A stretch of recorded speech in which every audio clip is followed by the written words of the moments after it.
7টা বাজছে, মানে 7টাও বাজেনি, 6টা 50 এরকম হবে। বাবুর তো 7টা থেকে টিউশনি টাইম, মাত্র 5 মিনিট লাগে, ওই কাছেই বটে। ওর বাবা পৌঁছে দেবে, সেই জন্য ওই যে একটু জলটা খেয়ে নিল। ওকে ছাতু শরবত, ভিজানো বাদাম সব কিছু খেয়ে ও বেরিয়ে গেল। আমি এদিকে রান্না বসিয়ে দিয়েছি, ভাত ডালটা হচ্ছে, আর একটু তরকারিটা, বাবুর টিফিনটা বাকি আছে। এখন মোটামুটি ওই যে তোমার বাজছে 9টা 5-10 বাজবে, ওদেরকে ভাতটা নামিয়ে দিয়েছি। তারপরে ভাবলাম একটুখানি ওর পছন্দ হবে সেই রকম একটা টিফিন বানিয়ে দিই। এই টিফিনে আর কী কী দিয়েছি না দিয়েছি সবই তো আমি রান্নাবান্না মুন কুকিং চ্যানেলে তোমরা দেখে নিয়েছো। আর এই টিফিনটা জানো তো অনেক দিন পর একবার বানাচ্ছি, কারণ কি বাবুকে একবার সন্ধেবেলাতে বানিয়ে দিয়েছিলাম, ওর খুব ভালো লেগেছিলো। ওর বাবা স্কুলের টিফিনে একবার দিয়েছিলাম, ওর বাবারও খুব ভালো লেগেছিলো। হাতে একটু সময় ছিল তো, আর মোটামুটি সব রান্না বান্না, বাবুর বাবার টিফিন সব রেডি হয়ে গেছে। ওর বাবাকে আজকে রুটি আর তরকারি দিয়েছিলাম, আর বাবুর জন্য একটু অন্যরকমভাবে টিফিনটা রেডি করে দিচ্ছি। ওই যে আটাটাই মেখেছিলাম, সেই আটাটাই পাতলা করে একটুখানি তেলের সাহায্যে বেলে নিলাম, দিয়ে এই যে একটুখানি প্যারি প্যারি মশলা দিয়ে দিলাম। এইভাবে করলে না এই পরোটাটা দারুণ টেস্টি হয় জানো তো। এর আগে আমি 2-3 রকম 4 রকম 5 রকম করেছিলাম, মানে 4-in-1 পরোটা, 3-in-1 পরোটা, অনেক রকম, পনির পরোটা, আলুর পরোটা, অনেক কিছু করেছি। তবে আজকে একটু অন্যরকমভাবে তৈরি করে দিচ্ছি। এইটা খেতেও কিন্তু বেশ ভালো লাগে। আর এই জিনিসটা না, আর বলছি না একবার সন্ধ্যেবেলায় তোকে দিয়েছিলাম, ওর খুব ভালো লেগেছিলো, তাই ভাবলাম আজকে একটুখানি দিয়ে দিই। যেদিন হাতে টাইম থাকে সেদিন একটু সাজিয়ে গুছিয়ে ওর টিফিনটা রেডি করে দিই, আর সেই দিন তোমাদের সঙ্গে তো ওই চ্যানেলে শেয়ার করি। আর যেদিন সম্ভব হয় না সেদিন বেলার পর কিছু একটা বানাই, সেটা তোমাদের সঙ্গে ওখানে শেয়ার করি। তবে প্রত্যেকদিন নতুন নতুন একটা রান্না করতে আমার খুব ভালো লাগে। রান্নাঘরে ঢুকে যখনই আমার একা একা ভালো লাগে না, তখনই রান্নাঘরে ঢুকে পড়ি। সকালবেলাটা একটু তাড়াহুড়ো থাকে, দুটো হাতে তো, একটা মানুষ দুটো হাতে।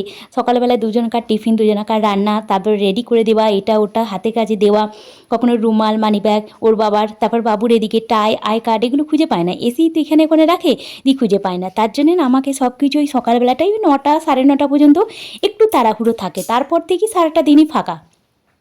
ওই জন্য একা একা যখন ভালো লাগে না, তখন রান্নাঘরে ঢুকে কিছু না কিছু একটা বানাই, মনটা ভালো হয়ে যায়। অনেকে বলে না এটা ওটা করলে মন ভালো হয়ে যায়, গান শুনলে ভালো হয়ে যায়, কবিতার বই পড়লে। বই পড়তে ভালোবাসি, গল্পের বই, শরৎচন্দ্রের গল্পের বইগুলো আমার সবথেকে প্রিয়। আর তার সঙ্গে রান্নাঘরে গিয়ে নতুন কিছু রান্নার রেসিপি ট্রাই করা। আমার কাছে 5 থেকে 6 রকম বই আছে রান্নার বই। আমি প্রথম বইমেলায় যেতাম, আর সেখানে আমি না ওই শুধু রান্নার বইই কিনে নিয়ে আসতাম। ওর বাবা জানে ওই কোথাও মেলা থেকে খুঁজে না পেলে ঠিক যেখানে রান্নার বইগুলো পাওয়া যায় সেইখানে নিশ্চয়ই ওর মাকে পাবো। বাবুকে বলতো যে তোর মাকে ঠিক ওই স্টলে যাবি, সেখানে গিয়ে পেয়ে যাবি দেখবি। এদিকে দেখো একটুখানি ভুজিয়া ভুজিয়া এনেছিল সেদিন ওর বাবা, বৃষ্টি পড়ছিল স্কুল থেকে আসার পথে, সেই ভুজিয়া পুড়ে প্যারি প্যারি মশলা দিয়ে ভাঁজ করে নিলাম পরোটাটা, দিয়ে ভুজিয়া পুড়ে একটু দিয়ে দিলাম, পরোটাটা সেঁকে নিলাম খুব অল্প তেলে। আর এর সঙ্গে আর কী কী দিয়েছি না দিয়েছি তা তোমরা তো আমার ওই চ্যানেলে দেখেই নিয়েছো, রান্নাবান্না মুন কুকিং চ্যানেলে। এবার মোটামুটি এই 9টা 25 হ্যাঁ এরকম বাজছে, বাবু যাচ্ছে এবার বেরিয়ে। বৃষ্টি হচ্ছে না, আবার কখনো কখনো গুড়ি গুড়ি বৃষ্টি শুরু হয়ে যাচ্ছে। দেখ এখন বেরোনোর সময় তো বৃষ্টিটা নেই, এবার জানি না বেলার পর হবে কিনা। এইটাই হচ্ছে নিয়ম, জানো তো, সকাল থেকে হচ্ছে না, বিকাল থেকে শুরু হয়ে যাচ্ছে, আবার বিকাল থেকে হলে সন্ধ্যেবেলাটা হচ্ছে না। দুজনেই রেডি হয়ে বেরিয়ে যাচ্ছে। চলো ওরা বেরিয়ে যাক, তারপর নিজের কাজকর্ম সারবে। মোটামুটি এখন 9টা, হ্যাঁ 9:30 পুরো বাজছে, 9:25 ওরা বেরিয়ে গেল, 9:20 বেরিয়ে গেল, পুরো 9:30 বাজছিল তখন এই ঘড়িটা, মানে 9:20 বেরিয়ে গেছে, এখন 9টা 9:30 পুরো বাজছে। একটুখানি জল তেষ্টা পেয়ে গিয়েছিলো 1 ঘন্টা ধরে, মানে এই সারা সকাল থেকে 6:30 থেকে মোটামুটি 6টার সময়, 6টা থেকে রান্নাঘরে ঢুকে আমি 6টা থেকে বিকাল 8:30, বিকাল বলছি সকাল 9:30 পর্যন্ত টানা একটানা কাজ চলে, যার জন্যে আর মানে রেস্ট পায় না। এই একটু জল টল কিনলাম, এখন মোটামুটি 4টে বেজে গেছে। আর কীরকম মুষলধারে বৃষ্টি, যেটা তোমাদের সকালবেলাতেই বলছিলাম যে মেঘ পরিষ্কার, বৃষ্টি নেই, কিচ্ছু নেই। আর দেখো আসার পথে দেখো ওরা এভাবে বৃষ্টিটা পাবে। এইটাই হয়েছে জানো তো, প্রত্যেক দিনের একই কাজ। বিকালে বাবু স্কুল থেকে ফেরার পর প্রত্যেক দিন বৃষ্টি, জুতোটাও ভিজে যাচ্ছে, আবার প্যান্টটাও নোংরা, 2টো প্যান্ট আছে, 3টে জামা আছে ওর, 2টো শ্যু আছে, একটা শ্যু ছোটো হয়ে গেছে। আর কি বলবো, মানে কত আর জামা প্যান্ট কিছু শুকাচ্ছেও না রেগুলার স্কুল করে। এই দেখো এই সময় আবার ঢুকছে যখন, তখন বলছে মা একটু কম কম পড়ছিল, ওই জন্য ছাত্রা বন্ধ করলাম। আমি ওকে বকছিলাম এই সময় যে এই বাবু তুই ছাত্রা বন্ধ করে দিলি, গুড়ি গুড়ি বৃষ্টি হচ্ছে। বলছে না এই সময় একটুখানি কমেছে। খুব বদমাইশ হয় জানো তো, কিছু যদি রেনকোট পরবে না। বলছে না রেনকোট কেউ পরে যায় না, অসুবিধা হয়, খুব অসুবিধা হয় রাখতে স্কুল ব্যাগেতে। দিয়ে এবার চলো ওকে আমি একটুখানি গ্লুকন্ডির জলটা দিলাম, কারণ ও এই রোদে গরম কষ্ট তো হয়, গরম তো দিয়েছে, বৃষ্টি হলেও গরমটা প্রচণ্ড দিয়েছে, তার জন্য একটু গ্লুকন্ডির জল দিলাম। আর ওর বাবা বৃষ্টির কারণে আটকে গেছে, ফোনে বলে দিল যে আমার আসতে একটু দেরি হবে। মোটামুটি 6টা 6:30 বেজে যাবে, নাহলে 5টা 5:30টার মধ্যে ঢুকে যায়। বাবু আসে, বসে খেতে নিতেই ওর বাবাও চলে আসে। তা আজকে বললো ফোন করে যে একটু দেরি হবে, আমি আটকা পড়ে গেছি, বৃষ্টি হচ্ছে ওদিকটা খুব।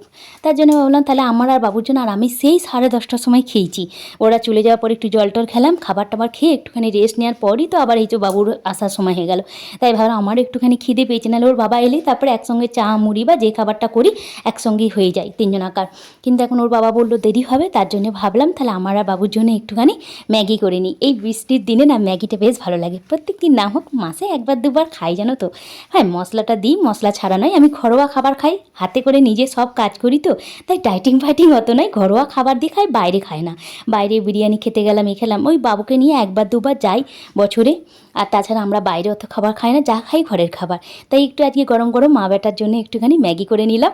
এরকম কারা কারা পছন্দ করে এই বৃষ্টির দিনে গরম গরম ধোঁয়া ওঠা ম্যাগি, ওহো ভালোই লাগে। গরমটা ছিল যখন বাবু আসছিল স্কুল থেকে, তখন প্রচণ্ড গরম লাগছিল, এখন একটুখানি ঠান্ডা ঠান্ডা হাওয়াটা হয়ে গেছে। চলো তাহলে আজকের প্রোডাক্ট এখানেই, বাই বাই, টাটা।